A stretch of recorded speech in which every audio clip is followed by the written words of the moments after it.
ಆತ್ಮ ನಿತ್ಯೋವ್ಯಯಶುದ್ಧ ಏಕಃ ಕ್ಷೇತ್ರಜ್ಞ ಆಶ್ರಯ ಅವಿಕ್ರಿಯ ಸ್ವದೃಗ್ವಶ್ಯ ವ್ಯಾಪಕೋ ಸಂಜ್ಞಾನಾವೃತಃ ಏತೈರ್ದ್ವಾದಶಭಿರ್ವಿದ್ವಾನ್ ಆತ್ಮನೋ ಲಕ್ಷಣೈಃ ಪರೈಃ ಅಹಂ ಮಮೇತ್ಯಸದ್ಭಾವಂ ದೇಹಾದೌ ಮೋಹಜಂ ತ್ಯಜೇತ್.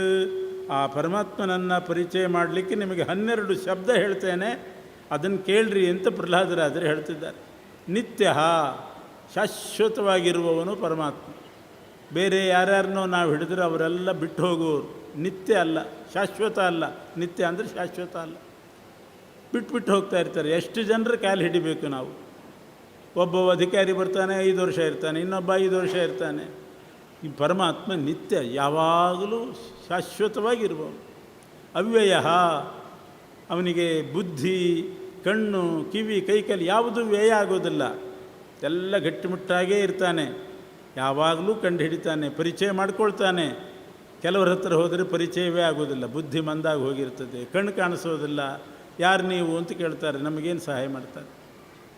ಪರಮಾತ್ಮ ಹಾಗಲ್ಲ. ಅವ್ಯಯ ಶುದ್ಧ, ಶುದ್ಧವಾದ ಅಂತಃಕರಣ, ಯಾವ ಕಪಟವೂ ಇಲ್ಲ. ಆ ರೀತಿ ವಾತ್ಸಲ್ಯ ತೋರಿಸ್ತಾನೆ ಭಕ್ತರ ಮೇಲೆ. ಏಕಃ, ಅವನು ಒಬ್ಬನೇ. ಯಾವ ದೇಶಕ್ಕೆ ಹೋಗಲಿ, ಯಾವ ಕಾಲಕ್ಕೆ ಹೋಗಲಿ ಒಬ್ಬನೇ. ಸೂರ್ಯ ಇದ್ದ ಹಾಗೆ. ಇಲ್ಲಿ ನೋಡಿ, ಸೂರ್ಯ ನಮಗೆ ನೇರವಾಗಿ ಕಾಣ್ತಾನೆ, ನಮ್ಮ ಮುಖ ಅಭಿಮುಖವಾಗಿದ್ದಾನೆ. 5,000 ಮೈಲ್ ಆಚೆ ಹೋಗಿ ನಮಗೆ ನೇರವಾಗಿ ಸೂರ್ಯ ಕಾಣ್ತಾನೆ. ಹಾಗೆ ಪರಮಾತ್ಮ ನಮಗೇ ಅಭಿಮುಖವಾಗಿ ಅನುಗ್ರಹ ಮಾಡಲಿಕ್ಕಿದ್ದಾನೆ ಅಂತ ಕಾಣೋ ಹಾಗೆ ಕಾಣಿಸ್ತಾನೆ. ಪರಮಾತ್ಮ ಆ ರೀತಿ ಇರ್ತಾನೆ. ಏಕಃ ಕ್ಷೇತ್ರಜ್ಞ, ನಾವು ಮಾಡಿದ ಪರಮಾಣುವಿನಷ್ಟು ಸೇವೆಯನ್ನು ಕೂಡ ಗಮನಿಸುವವನು ಅವನು. ಬೇರೆಯವರಿಗೆ ದೊಡ್ಡ ಸೇವೆ ಮಾಡಿದರೆ ಗಮನಕ್ಕೆ ಬಂದೀತು. ಕಿಂಚಿತ್ ಪರಮಾಣುವಿನಷ್ಟು ಸೇವೆ ಮಾಡಿರಿ. ಪರಕೃತ ಪರಮಾಣೂನ್ ಪರ್ವತೀಕೃತ್ಯ ನಿತ್ಯಂ. ಪರಮಾಣುವಿನಷ್ಟು ಸೇವೆ ಮಾಡಿದ್ದನ್ನು ಪರ್ವತದಷ್ಟು ಮಾಡಿದ್ದೀರಿ ಅಂತ ಪ್ರಶಂಸೆ ಮಾಡಿ ಅಷ್ಟು ಫಲ ಕೊಡ್ತಾನೆ ಪರಮಾತ್ಮ. ಬೇರೆಯವರಿಗೆ ಪರ್ವತದಷ್ಟು ಮಾಡಿದರೂ ಕೂಡ ನೀನೇನು ಪರಮಾಣುವಿನಷ್ಟು ಮಾಡಿದ್ದಿ ಅಂತ. ಕ್ಷೇತ್ರಜ್ಞ ಆಶ್ರಯ, ಎಲ್ರಿಗೂ ಅವನೇ ಆಶ್ರಯ. ಬೇರೆ ಬೇರೆಯವ್ರನ್ನ ನಿಮಿತ್ತ ಮಾಡ್ತಾನೆ, ಎಲ್ರಿಗೂ ಅವನೇ ಆಶ್ರಯ.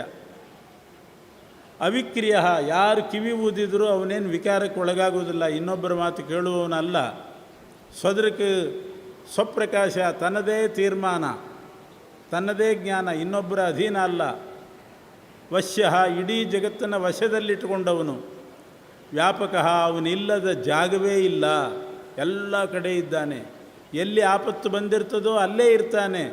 ನಾವು ಎಲ್ಲಿಯೋ ಇದ್ದವರನ್ನು ನಾವು ಕರೀಲಿಕ್ಕೆ ಹೋಗ್ತೇವೆ, ಆಪತ್ತು ಬಂದಲ್ಲೇ ಇರ್ತಾನೆ. ವ್ಯಾಪಕ, ಅಸಂಗಿ, ನಿರ್ಲಿಪ್ತನಾಗಿರ್ತಾನೆ. ಅನಾವೃತ, ಅವನನ್ಯಾರು ಮುಚ್ಚಿಡೋದಿಲ್ಲ, ಬಚ್ಚಿಡೋದಿಲ್ಲ, ಅನಾವೃತನಾಗಿರ್ತಾನೆ. ಇಷ್ಟು ಪರಮಾತ್ಮನ ಸ್ವಭಾವ ಲಕ್ಷಣ. ಅದನ್ನು ತಿಳ್ಕೊಂಡು ಭಕ್ತಿ ಮಾಡಿರಿ. ಪ್ರಹ್ಲಾದರಾಜರು ಇದನ್ನು ಭಕ್ತಿ ಮಾಡ್ತಾರೆ. ಹೇಳಿದರು, ಶ್ರವಣಂ ಕೀರ್ತನಂ ನಿನ್ನೆ ಹೇಳಿದೆ. ನವವಿಧ ಭಕ್ತಿಯನ್ನು ತೋರಿಸಿದವರು ಪ್ರಹ್ಲಾದರಾಜರೇ. 9 ವಿಧ ಭಕ್ತಿ ಇದೆ. ಯಾವುದಾದ್ರೂ ಒಂದು ಮಾಡಿದರೂ ಪರಮಾತ್ಮನ ಅನುಗ್ರಹ ಪಾತ್ರರಾಗ್ತೀರಿ. ಕೊನೆಗೆ ಹುಡುಗರೆಲ್ಲ ಬದಲಾವಣೆ ಹೊಂದಿಬಿಟ್ರು. ಮನುಷ್ಯ ಬದಲಾವಣೆ ಹೊಂದಬೇಕು. ದೈತ್ಯ ಬಾಲಕರನ್ನೆಲ್ಲ ಪರಿವರ್ತನೆಗೊಳಿಸಿದವನು ಪ್ರಹ್ಲಾದ. ಎಲ್ಲರನ್ನೂ ಹರಿಭಕ್ತರನ್ನಾಗಿ ಮಾಡಿದ. ಅಜಾಮಿಳ ಬದಲಾವಣೆ ಹೊಂದಿದ. ಮನುಷ್ಯರ ಸ್ವಭಾವ ಬದಲಾವಣೆ ಹೊಂದಬೇಕು. ದುರ್ಮಾರ್ಗದಲ್ಲಿದ್ದವರು ಸನ್ಮಾರ್ಗಕ್ಕೆ ಬರಬೇಕು, ಬದಲಾಗಬೇಕು. ಒಂದೇ ರೀತಿ ಇರ್ತೇನೆ ಅಂತಂದರೆ ಅದು ಮೃಗಜನ್ಮ. ಕತ್ತೆ ಇರ್ತದೆ, 10 ಲಕ್ಷದ ವರ್ಷದ ಹಿಂದಿನ ಕತ್ತೆ, ಅದೂ ಒದೀತಿತ್ತು. ಈಗಿನ ಕತ್ತೆನೂ ಒದೀತದೆ. ಏನಾದರೂ ಬದಲಾಯಿತೆ ಕತ್ತೆ? ಸ್ವಲ್ಪ ಕುಳ್ಳಗಾಗಿರ್ಬೋದು ಅಷ್ಟೇ. ಆದರೆ ಒದೆಯೋದಂತೂ ಮಾಮೂಲೆ. ಬದಲಾಗಲಿಲ್ಲ ಅದು. ಮನುಷ್ಯ ಹಾಗೆ ಬದಲಾಗೋದಿಲ್ಲ ಅಂತ ಇರಬಾರ್ದು, ಬದಲಾಗಬೇಕು. ದೈತ್ಯ ಬಾಲಕರೆಲ್ಲ ಬದಲಾದರು, ಎಲ್ಲರೂ ಹರಿಭಕ್ತರಾದರು. ಚಂಡಾಮರ್ಕರಿಗೆ ಗೊತ್ತಾಯಿತು. ಹಿರಣ್ಯಕಶಿಪುವಿನ ಹತ್ರ ಹೋದರು. ಪ್ರಹ್ಲಾದನನ್ನು ಎಳ್ಕೊಂಡು ಹೋದರು. ಕೇಳ್ತಾ ಇದ್ದಾನೆ ಹಿರಣ್ಯಕಶಿಪು. ಗುಡುಗಿ ಕೇಳಿದ, ಯಾರದು ಪರಮಾತ್ಮ? ಪರಮಾತ್ಮ ಅಂದರೆ ಯಾರು? ಎಲ್ಲಿದ್ದಾನೆ ಆ ಹರಿ? ಸರ್ವತ್ರ ಅಂದ, ಎಲ್ಲಿ ಬೇಕೋ ಅಲ್ಲಿದ್ದಾನೆ. ಒಂದು ಕಂಬ ತೋರಿಸಿ ಕೇಳಿದೆ, ಅಕಸ್ಮಾತ್ ಸ್ತಂಭೇನ, ಈ ಕಂಬದಲ್ಲಿ ಯಾಕಿಲ್ಲ? ದೃಶ್ಯತೆ ಎಂದ ಪ್ರಹ್ಲಾದ. ನನಗೆ ಕಾಣಿಸ್ತಾ ಇದ್ದಾನೆ. ನಿನಗೆ ಕಂಡ್ರೆ ನನಗೆ ಕಾಣಬೇಕಲ್ಲ, ನನಗ್ಯಾಕೆ ಕಾಣಿಸ್ತಾ ಇಲ್ಲ ಅಂದರೆ, ನಿನ್ನ ಕಣ್ಣಿಗೆ ಪೊರೆ ಬಂದಿದೆ ಅಂತಾನೆ. ನಿನ್ನ ಕಣ್ಣಿಗೆ ರೋಗ ಬಂದಿದೆ, ಅಂಜನ ಹಾಕು, ಅಂಜನ ಹಾಕು, ಕಾಣಿಸ್ತದೆ. ಭಕ್ತಿಯನ್ನು ಅಂಜನ ಬೇಕು. ನಿನ್ನ ಕಣ್ಣು ದೂಷಿತವಾಗಿದೆ, ಪರಮಾತ್ಮ ಕಾಣ್ತಾ ಇಲ್ಲ, ನನಗೆ ಕಾಣಿಸ್ತಾ ಇದ್ದಾನೆ ಅಂತ ಧೈರ್ಯವಾಗಿ ಹೇಳಿಬಿಟ್ಟ. ಹಾಗಾದರೆ ನಿನಗೆ ಕಾಣಿಸ್ತಾ ಇದ್ದರೆ ಅದೇ ಕಂಬದಿಂದ ಅವನನ್ನು ಒದ್ದು ಹೊರಗೆಳೆದು ಅವನ ಎದುರುಗಡೆ ನಿನ್ನ ತಲೆ ಕಡಿತೀನಿ, ರಕ್ಷಣೆ ಮಾಡಲಿ ನೋಡೋಣ ಅಂತ ಸವಾಲು ಹಾಕಿ ಖಡ್ಗ ಹಿಡ್ಕೊಂಡು ಸಿಂಹಾಸನದಿಂದ ಎದ್ದು ಬಂದು ಪ್ರಹ್ಲಾದ ತೋರಿಸಿದ ಕಂಬ ಕಾಣಿಸ್ತಾ ಇದ್ದಾನೆ ಅಂತ ಹೇಳ್ತಾ ಇದ್ದಾನೆ. ಆದರೂ ಕಂಬಕ್ಕೆ ಜಾಡಿಸಿ ಒದ್ದ ಕೂಡಲೇ ಭಯಂಕರ ಸ್ಫೋಟ ಶಬ್ದ ಆಯಿತು. ಬ್ರಹ್ಮಾಂಡದ ಮೇಲೆ ಜಂತಿಗೆ ಬಡಿದು ಪ್ರತಿಧ್ವನಿ ಬಂತು. ಆ ಧ್ವನಿ ಕೇಳಿ ಎಲ್ಲ ದೇವತೆಗಳು, ಋಷಿಗಳು, ಭಗವದ್ಭಕ್ತರೆಲ್ಲ ಸೇರಿದರು. 14 ಲೋಕದ ಭಕ್ತರೆಲ್ಲ ಬಂದರು. ಅಂಥ ಧ್ವನಿ 14 ಲೋಕಕ್ಕೆ ಕೇಳಿಸ್ತು. ಎಲ್ಲರೂ ಬಂದ ಕೂಡಲೇ ಮರುಕ್ಷಣದಲ್ಲಿ ಪರಮಾತ್ಮ ಬಂದ. ಎಲ್ರಿಗೂ ಒಟ್ಟಿಗೆ ದರ್ಶನ ಕೊಡೋಣ ಅಂತ ಸತ್ಯಂ ವಿಧಾತುಂ ನಿಜಭೃತ್ಯ ಭಾಷಿತಂ ವ್ಯಾಪ್ತಿಂಚ ಭೂತೇಷ್ವಖಿಲೇಷು ಚಾತ್ಮನಃ ಅದೃಶ್ಯತಾತ್ಯದ್ಭುತರೂಪಮುದ್ವಹನ್ ಸ್ತಂಭೆ ಸಭಾಯಾಂ ನ ಮೃಗನ್ನ ಮಾನುಷಂ. ಆ ಕಂಬಕ್ಕೆ ಒದ್ದ ಕೂಡಲೇ ಸ್ಫೋಟದ ಶಬ್ದ ಆಗಿ ಅರ್ಧ ನರಾಕಾರ ಅರ್ಧ ಮೃಗಾಕಾರ, ಕೆಳಗಿನ ಭಾಗ ನರಾಕಾರ, ಮೇಲಿನ ಭಾಗ ಮೃಗಾಕಾರ, ಸಿಂಹಾಕಾರ. ಹೀಗೆ ನರಸಿಂಹನಾಗಿ ಭಗವಂತ ಕಂಬದಿಂದ ಒಡಮೂಡಿ ಬಂದ. ಎಂಥ ನಂಬಿಕೆ ಇತ್ತು ಪ್ರಹ್ಲಾದರಾಜರಿಗೆ. ಇವತ್ತು ಎಲ್ಲರೂ ಆಸ್ತಿಕರಾಗಿದ್ದಾರೆ, ಆದರೆ ದೇವರಿದ್ದಾನೆ ಅಂತ ಅಷ್ಟು ಸ್ಥಿರವಾದ ನಂಬಿಕೆ ಇರೋದಿಲ್ಲ. ನಾವೆಲ್ಲ ಆಸ್ತಿಕರೇ, ವಾದ ಮಾಡ್ತೀವಿ, ದೇವರಿದ್ದೇ ಇದ್ದಾನೆ ಅಂತ ರಿಸ್ಕ್ ತೊಗೊಳ್ಳಿಕ್ಕೆ ಯಾರೂ ತಯಾರಿಲ್ಲ.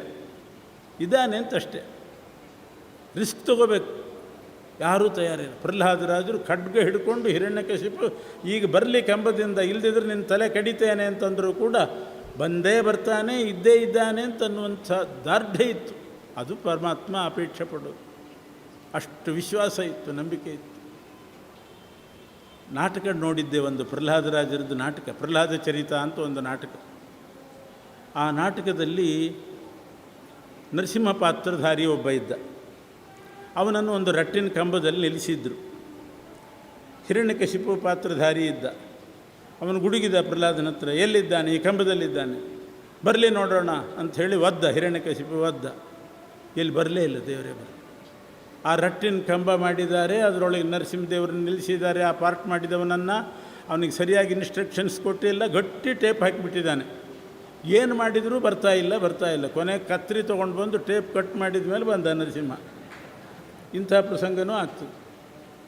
ನಂಬಿಕೆ ಇದ್ದರೆ ಆ ಟೇಪ್ ಕಟ್ಟಾಗಿ ಬರಬೇಕಾಗಿತ್ತು, ಅಷ್ಟು ನಂಬಿಕೆ ಇರೋದು.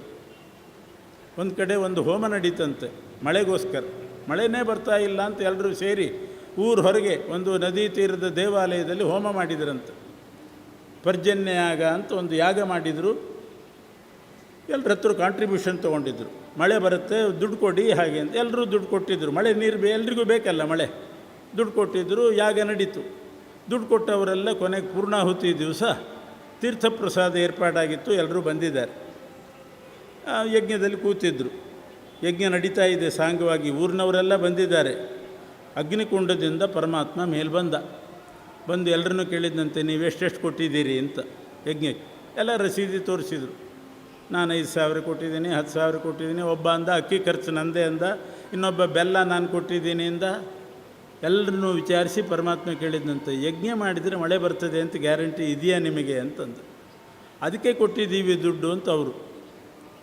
ಸುಮ್ಮನೆ ಇತ್ತು ಕೊಟ್ಟಿದ್ದೀರಿ ಅಷ್ಟೇ, ಇತ್ತು ಕೊಟ್ಟಿದ್ದೀರಿ. ಗ್ಯಾರಂಟಿ ಇತ್ತು ಅಂತ ನೀವು ನಿಜವಾಗಿಯೂ ಆಸ್ತಿಕರಾಗಿದ್ದರೆ, ಯಜ್ಞ ಮಾಡಿದರೆ ಮಳೆ ಬಂದೇ ಬರ್ತದೆ ಅಂತ ನಿಶ್ಚಯ ಇದ್ದಿದ್ದರೆ, ಪೂರ್ಣಾಹುತಿ ಆಗೋ ಹೊತ್ತಿಗೆ ಮಳೆ ಬರಬೇಕು. ನೀವಿಷ್ಟು ಜನ ಬಂದಿದ್ದೀರಿ, ಒಬ್ಬರಾದರೂ ಕೊಡೆ ತಂದಿದ್ದೀರಾ ಅಂತ ಕೇಳಿದ ಪರಮಾತ್ಮ. ಒಬ್ಬರಾದರೂ ಕೊಡೆ ತಂದಿದ್ದೀರಾ ವಾಪಸ್ ಮನೆಗೆ ಹೋಗಲಿಕ್ಕೆ? ಒಬ್ಬರೂ ಕೊಡೆ ತಂದಿಲ್ಲ. ಕೊನೆಗೆ ಒಬ್ಬ ಕೂತಿದ್ದಂತ, ಅವನು ಕೊಡೆ ಹಿಡ್ಕೊಂಡು ಬಂದಿದ್ದ. ದೇವರೇ ಹೇಳಿದ, ಅವನೊಬ್ಬ ತಂದಿದ್ದ ನೋಡಿ, ನಿಜವಾದ ಆಸ್ತಿಕ ಅವನು. ಮಳೆ ಬಂದೇ ಬರ್ತದೆ ಅಂತ ಗ್ಯಾರಂಟಿ ಅವನಿಗಿದೆ, ಅವನ ಆಸ್ತಿಕ, ಅವನು ಕೊಡೆ ತಂದಿದ್ದಾನೆ. ಅವನು ಎದ್ದು ನಿಂತ್ಕೊಂಡು ಹೇಳಿದಂತೆ, ಬರ್ತಾ ಬಿಸಿಲು ಜಾಸ್ತಿ ಇತ್ತು, ಅದಕ್ಕೆ ಕೊಡೆ ಹಿಡ್ಕೊಂಡು ಬಂದಿದ್ದೆ ಅಂದ. ಉದ್ಧಾರ ಆಯಿತು ನಡಿ ಅಂದರು. ಹೀಗಿರ್ತದೆ. ಪ್ರಹ್ಲಾದರಾಜರು ಅಂಥ ಆಸ್ತಿಕರಲ್ಲ, ಬಂದೇ ಬರ್ತಾನೆ ಅಂತ ದೃಢವಾದ ನಂಬಿಕೆ. ಅಂಥ ನಂಬಿಕೆ ಇದ್ದದ್ದರಿಂದ ನರಸಿಂಹದೇವರು ಆ ಕಂಬದಿಂದ ಒಡಮೂಡಿ ಬಂದು ಆಸ್ತಿಕ್ಯವನ್ನು ಸ್ಥಾಪನೆ ಮಾಡಿದರು. ಇದು ನರಸಿಂಹಾವತಾರ ಅನ್ನೋದಕ್ಕಿಂತಲೂ ಆಸ್ತಿಕ್ಯದ ಅವತಾರ ಇದು. ಇಲ್ಲದಿದ್ದರೆ ಅವತ್ತೇನಾದರೂ ನರಸಿಂಹದೇವರು ಬರದೇ ಹೋಗಿದ್ರು ಇವತ್ತು ಯಾರೂ ಆಸ್ತಿಕರು ಇರ್ತಿದ್ದಿಲ್ಲ. ಬಂದುಬಿಟ್ರು ನರಸಿಂಹದೇವರು. ಆದ್ದರಿಂದ ಎಲ್ರಿಗೂ ಒಂದು ನಂಬಿಕೆ ಬಂದಿದೆ, ದೇವರಿದ್ದಾನೆ, ಬರ್ತಾನೆ. ನೀರಿನಲ್ಲಿ ಉಪ್ಪು ಹಾಕಿದರೆ ಉಪ್ಪು ಕಾಣಿಸೋದಿಲ್ಲ, ಆದರೆ ಉಪ್ಪಿದೆ, ನೀರಿನಲ್ಲಿ ಉಪ್ಪಿದ್ದೇ ಇದೆ. ಇವತ್ತು ಗ್ರಹಣ ಎಲ್ಲ ಹೇಳ್ತಾರೆ ವಿಜ್ಞಾನಿಗಳು, ನಮಗೆ ಕಾಣಿಸೋದಿಲ್ಲ, ಮಂತ್ರದಿಂದ ಅವರು ಯಂತ್ರದಿಂದ ನೋಡಿ ಹೇಳ್ತಾರೆ ಗ್ರಹಣ ಹಿಡಿತದೆ ಅಂತ. ಹಿಂದಿನವರು ಮಂತ್ರದಿಂದ ಹೇಳ್ತಾ ಇದ್ದರಷ್ಟೆ. ಈ ರೀತಿ ನರಸಿಂಹದೇವರ ಪ್ರಾದುರ್ಭಾವ ಆಯಿತು. ಹಿರಣ್ಯಕಶಿಪು ಮೇಲೆ ಆಕ್ರಮಣ ಮಾಡಿ ಸಂಧ್ಯಾಕಾಲ, ಸರಿಯಾಗಿ ಸಂಧ್ಯಾಕಾಲದಲ್ಲಿ ಹಿರಣ್ಯಕಶಿಪುವನ್ನು ತೊಡೆ ಮೇಲೆ ಹಾಕ್ಕೊಂಡು ಹೊಟ್ಟೆ ಬಗೆದು ಸೀಳಿ ಆ ಒಳಗಡೆ ಕೈ ಹಾಕಿ ಹುಡುಕಿದನಂತೆ ನರಸಿಂಹ. ಏನು ಹುಡುಕಿದ ಅಂತಂದರೆ, ಪ್ರಹ್ಲಾದನಂಥ ರತ್ನ ಇದೇ ಹೊಟ್ಟೆಯಿಂದ ಬಂದಿದೆ, ಇನ್ನೆಷ್ಟು ರತ್ನ ಇದೆ ನೋಡೋಣ ಅಂತ ಹುಡುಕಿದನಂತೆ. ಪ್ರಹ್ಲಾದನಂಥ ರತ್ನ ಮತ್ತೊಂದು ಸಿಗಲಿಲ್ಲ. ಪಾಯಸ ಮಾಡಿದಾಗ ಕೆಲವರು ಕೊಳಗದಲ್ಲಿ ಕೆಳಗಡೆಯಿಂದ ತೆಗಿತಾರೆ, ಯಾಕೆ ದ್ರಾಕ್ಷಿ ಗೋಡಂಬಿ ಎಲ್ಲ ಕೆಳಗೆ ಇರ್ತದೆ. ಅದನ್ನು ತೆಗೆಯುವ ಹಾಗೆ ಹುಡುಕಿದನಂತೆ, ಸಿಗಲಿಲ್ಲ. ಕರಳು ಸಿಕ್ತು. ಕರಳನ್ನು ಮಾಲಾಕಾರ ಹಾಕ್ಕೊಂಡು ಸಿಂಹಾಸನದಲ್ಲಿ ಕೂತಿದ್ದಾರೆ ನರಸಿಂಹದೇವರು. ಭಯಾನಕವಾದ ರೂಪ. ಪ್ರತಪ್ತ ಚಾಮೀಕರ ಚಂಡಲೋಚನಂ ಸ್ಫುರತ್ಸಟಾಕೆ ಸರಜೃಂಭಿತಾನನಂ ಕರಾಲದಂಷ್ಟ್ರಂ ಕರವಾಲ ಚಂಚಲ ಕ್ಷುರಾಂತ ಜಿಹ್ವಂ ಭ್ರುಕುಟಿ ಮುಖೋಲ್ಬಣಂ. ಭಯಂಕರವಾದ ರೂಪ. ಕೆಂಡದಂಥ ಕಣ್ಣು, ಕಾದ ಬಂಗಾರದಂತೆ ಹೊಳೆಯುವ ಕಣ್ಣು, ಗುಹಾದ್ವಾರದಂತೆ ಇರುವ ಮೂಗುಗಳು, ತೆಗೆದ ಬಾಯಿ, ನಾಲಿಗೆ ಚಾಚಿದರೆ ಖಡ್ಗ ಚಾಚಿದ ಹಾಗಿದೆ, ನೆಲದ ಮೇಲೆ ನಿಂತರೆ ಮುಗಿಲು ಮುಟ್ಟುವಷ್ಟು ಎತ್ತರ. ಇಂಥ ಭಯಾನಕ ರೂಪ. ಹಿರಣ್ಯಕಶಿಪು ಈ ರೂಪ ನೋಡೇ ಅಂದ್ಕೊಂಡಿದ್ದಂತೆ, ಇದನ್ನು ನಾನು ಬ್ರಹ್ಮದೇವರ ಹತ್ರ ವರ ಕೇಳುವಾಗ ಪಟ್ಟಿಯಲ್ಲಿ ಸೇರಿಸಿಲ್ಲ, ಇದರಿಂದ ಸಾಯ್ತೀನೋ ಏನೋ ಅಂತ ಅಂದ್ಕೊಂಡಿದ್ದಂತೆ. ಸತ್ಯಂ ವಿಧಾತು ನಿಜ ಭೃತ್ಯ ಭಾಷಿತಂ. ನೀನು ಅದಕ್ಕೆ ಬರೇ ನರರಿಂದ ಸಾಯಬಾರ್ದು ಅಂತ ಕೇಳಿದ್ದಿ, ಮೃಗಗಳಿಂದ ಸಾಯಬಾರ್ದು ಅಂತ ಕೇಳಿದ್ದಿ. ನಾನು ನರಮೃಗನಾಗಿ ಬಂದಿದ್ದೇನೆ, ನಿಮ್ಮ ಚಮತ್ಕಾರ ನನ್ನ ಹತ್ರ ನಡೆಯೋದಿಲ್ಲ ಅಂತ ತೋರಿಸಿದ ಪರಮಾತ್ಮ. ಹೀಗೆ ತೋರಿಸಿ ಹಿರಣ್ಯಕಶಿಪುವಿನ ವಧೆ ಮಾಡಿ ಆ ಸಿಂಹಾಸನದಲ್ಲಿ ಬಂದು ಕೂತಿದ್ದಾನೆ. ಅವತ್ತಿನಿಂದಲೇ ಸಿಂಹಾಸನ ಅಂತ ಹೆಸರು ಬಂತು. ಅಲ್ಲಿಯವರೆಗೆ ನೃಪಾಸನ ನೃಪಾಸನ ಅಂತ ಕರಿತಿದ್ದರು. ನರಸಿಂಹದೇವರು ಕೂತ ಮೇಲೆ ಅದು ಸಿಂಹಾಸನ ಆಯಿತು. ಸಿಂಹ ಬಂದು ಕೂತದ್ರಿಂದ ಸಿಂಹಾಸನ ಅಂತ. ಸಿಂಹನೇ ಕೂಡಬೇಕು, ನರಸಿಂಹದೇವರು ಕೂತಾಗ ಸಿಂಹಾಸನ ಆಯಿತು. ಅದಕ್ಕೆ ಇವತ್ತು ಎಲ್ಲರೂ ಕೂಡ ದೊಡ್ಡ ವ್ಯಕ್ತಿಗಳು ಕೂಡುವ ಜಾಗಕ್ಕೆಲ್ಲ ಸಿಂಹಾಸನ ಅಂತಲೇ ಹೆಸರು. ನೃಪಾಸನ ಅಂತ ಕರೆಯೋದೇ ಇಲ್ಲ, ಸಿಂಹಾಸನ ಆಯಿತು. ಹೀಗೆ ಆ ನೃಪಾಸನವನ್ನು ಸಿಂಹಾಸನ ಮಾಡಿ ಲಕ್ಷ್ಮೀ ನರಸಿಂಹದೇವರು ಪ್ರಹ್ಲಾದನಿಗೆ ವರ ಕೇಳು ಅಂತಿದ್ದಾರೆ. ಏನು ವರ ಕೇಳಬೇಕು ಸ್ವಾಮಿ, ನನಗೇನು ವರ ಬೇಡ ಅಂತವನು. ಏನಾದರೂ ಒಂದು ಕೇಳು ಅಂತ ಒತ್ತಾಯ ಮಾಡಿದ್ದಕ್ಕೆ ನಮ್ಮ ಅಪ್ಪನನ್ನು ಉದ್ಧಾರ ಮಾಡು ಅಂತ ಕೇಳ್ತಾನೆ. ಹಿರಣ್ಯಕಶಿಪು ಮೂಲತಃ ಜಯ ಅನ್ನೋ ದ್ವಾರಪಾಲಕ. ಅವನನ್ನು ಉದ್ಧಾರ ಮಾಡು ಅಂತಂದಾಗ, ನಿನ್ನಂಥ ಮಗ ಹುಟ್ಟಿದ್ದಿ, 21 ತಲೆಮಾರಿನವ್ರನ್ನ ಉದ್ಧಾರ ಮಾಡ್ತೇನೆ ಅಂತ ವರ ಕೊಟ್ಟರು ನರಸಿಂಹದೇವರು. ಭರತನ ಹಾಗೆ. ರಾಮನ ತಮ್ಮ ಭರತ, ಅವನು ಅಷ್ಟು. ಆ ಭರತನಿಂದಾಗಿ ಕೈಕೇಯಿ ಉದ್ಧಾರ ಆದನು. ಪ್ರಹ್ಲಾದರಾಜರಿಂದಾಗಿ 21 ತಲೆಮಾರಿನವರು ಉದ್ಧಾರ ಆದರು, ಹಿಂದಿನವರೆಲ್ಲ. ಅಂಥ ಭಕ್ತರು ಇವರೆಲ್ಲ. ಬ್ರಹ್ಮದೇವರು ರಾಮದೇವ್ರ ಹತ್ರ ಕೇಳಿದ್ರಂತೆ, ನಿನ್ನ ಕಾಲದವರಿಗೆ ಎಲ್ರಿಗೂ ಯಾವ್ಯಾವ ಲೋಕ ಕೊಡಲಿ ಅಂತ. ಎಲ್ರಿಗೂ ಒಂದೊಂದು ಲೋಕ ಹೇಳಿದ ಪರಮಾತ್ಮ. ಕೈಕೇಯಿಗೆ ಯಾವ ಲೋಕ ಕೊಡಲಿ ಅಂತ ಕೇಳಿದ ಬ್ರಹ್ಮ. ಒಳ್ಳೆ ಸ್ವರ್ಗಲೋಕದಲ್ಲಿ ಒಳ್ಳೆಯ ಸ್ಥಾನ ತೋರಿಸಿದ ರಾಮ. ಕೈಕೇಯಿಗೆ ಇಲ್ಲಿ ಜಾಗ ಕೊಡು ಅಂತ. ಬ್ರಹ್ಮದೇವರು ಅವಾಕ್ಕಾದರು. ಕೈಕೇಯಿಗೆ ಸ್ವರ್ಗದಲ್ಲಿ ಜಾಗವ? ರಾಮನನ್ನು ಕಾಡಿಗೆ ಕಳಿಸಿದವಳು, ದಶರಥನ ಸಾವಿಗೆ ಅವಳೇ ಕಾರಣ, ಅವಳಿಗೆ ಸ್ವರ್ಗದಲ್ಲಿ ಜಾಗ ಯಾಕೆ? ಆದರೆ ರಾಮದೇವರು ಹೇಳ್ತಾರೆ, ಬೇಕಾದಷ್ಟು ತಪ್ಪು ಮಾಡಿದ್ದಾಳೆ ಕೈಕೇಯಿ, ಆದರೂ ಕೂಡ ಭರತನನ್ನು ಹಡೆದಿದ್ದಾಳೆ. ಭರತನಂಥ ಭಕ್ತಿಭರಿತನಾದ ಭರತನನ್ನು ಹಡೆದದ್ರಿಂದ ಅವಳಿಗೆ ನರಕ ಆಗಬಾರ್ದು. ಕೈಕೇಯಿಗೆ ನರಕ ಆಗಲಿ, ಭರತನ ತಾಯಿಗೆ ನರಕ ಆಗಬಾರ್ದು. ಅವಳು ಭರತನ ತಾಯಿ, ಆ ದೃಷ್ಟಿಯಿಂದ ಅವಳಿಗೆ ಸ್ವರ್ಗ ಕೊಡು ಅಂತ ಹೇಳ್ತಾನಂತೆ ರಾಮ. ಹಾಗೆ ಪ್ರಹ್ಲಾದನಂಥ ಭಕ್ತ ಹುಟ್ಟಿದ ಮೇಲೆ ಆ ಹಿರಣ್ಯಕಶಿಪುವಿನಲ್ಲಿರುವ ಜಯ ಅನ್ನೋ ದ್ವಾರಪಾಲಕ, ಆ ಜನ್ಮ, ಬೇರೆ ಜನ್ಮದ ಪಿತೃಗಳು ಎಲ್ಲರೂ ಕೂಡ ಉದ್ಧಾರ ಆದರು. ಇದೇ ನರಸಿಂಹದೇವರ ಚರಿತ್ರೆ. ಆಸ್ತಿಕ್ಯವನ್ನು ಸ್ಥಾಪನೆ ಮಾಡಿದಂಥದ್ದು ಪ್ರಹ್ಲಾದರಾಜರು. ಜಗತ್ತಿಗೆ ಆಸ್ತಿಕ್ಯವನ್ನು ತೋರಿಸಿದರು, ನರಸಿಂಹದೇವರನ್ನು ತೋರಿಸಿದರು. ಆಸ್ತಿಕರಾಗಿರಿ, ಇದರಲ್ಲಿ ನಂಬಿಕೆ ಇಡ್ರಿ, ಇಂಥದ್ದನ್ನು ಶ್ರವಣ ಮಾಡಿರಿ, ನಿಮಗೆ ಕ್ಷೇಮ ಆಗ್ತದೆ ಅಂತನ್ನೋದನ್ನು ತೋರಿಸಿದವರು ಪ್ರಹ್ಲಾದರಾಜರು ಅಂತ ಹೇಳ್ತಾ ಇವತ್ತಿನ ಪ್ರವಚನವನ್ನು ಕೃಷ್ಣ ಅರ್ಪಣ.